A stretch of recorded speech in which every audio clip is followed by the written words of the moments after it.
Hello students, teachers, parents, history nerds. Hello everybody and welcome to Nutshelled History, where we lay out the facts, the good, the bad, and the ugly. Today we are going to continue our medieval early modern world history series by looking at North American cultures. Don't forget that there's a link for a fill-in-the-blank worksheet in the description. I just ask that you like and subscribe. I apologize for any mispronunciations ahead of time. I do my best. Alright, let's roll.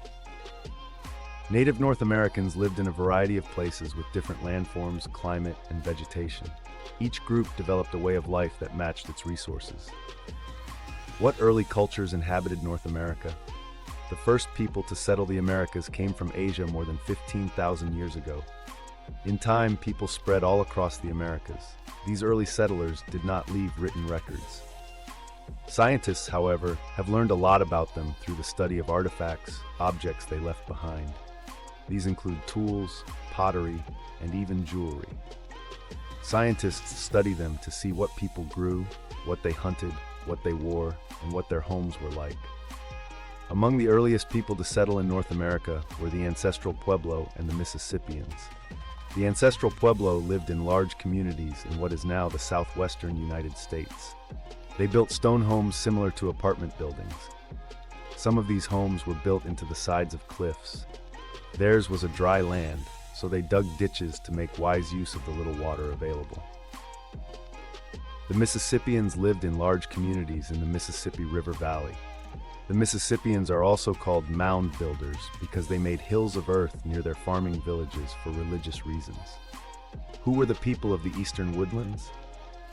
The huge region east of the Mississippi River is known as the Eastern Woodlands because it was covered by dense forest. This environment shaped the lives of the people living there. People hunted and gathered in the rich forests, as well as growing corns, beans, and squash, together known as the Three Sisters. Most lived in structures made of trees and bark. A wigwam was a home formed by bending the trunks of young trees and tying them together to make a round frame. The frame was covered with tree bark or reed mats.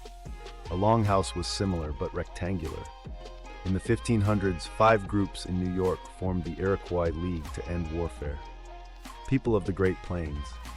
The vast grassland west of the Mississippi River and stretching to the Rocky Mountains is known as the Great Plains. Many distinct communities of people lived on the plains. They spoke many different languages, but they traded using a sign language developed for that purpose. Most people of the Great Plains were farmers, but when they were not planting or harvesting their crops, they hunted bison. The bison was very important to the people of the plains. They used every part of the bison for food and to make tools and clothing.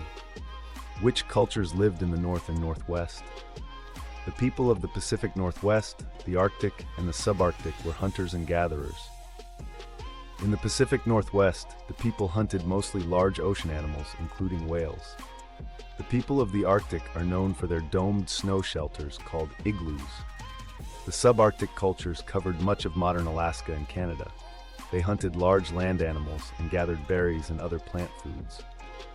What is now the southwestern United States was home to the Pueblo, descendants of the ancestral Pueblo. They were farmers who lived in large buildings made of adobe or dried mud. While the Pueblo grew corn, beans, and squash, most of the other peoples in the west and southwest hunted animals and gathered plants for food. Ways of living depended on the resources available. For example, many groups in what is today California depended on the abundant acorns. Ah! Nuts! Now, I'm nuts for a recap.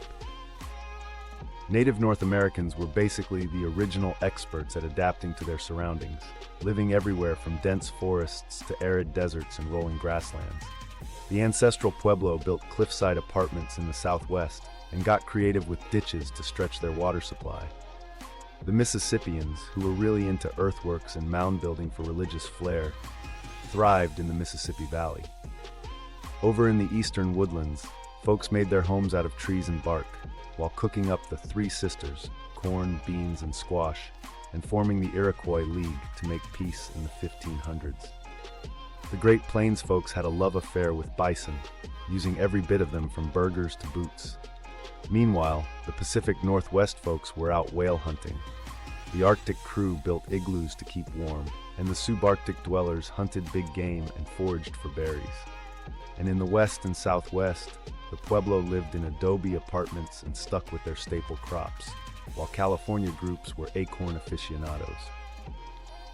All in all, they found a way to thrive no matter where they ended up, and still managed to avoid writing down the instructions. There you have it, folks. That is North American culture's nutshelled. Thanks for stopping by Nutshelled History. Go acorns on those like and subscribe buttons for me, and I'll see y'all next time on Nutshelled History.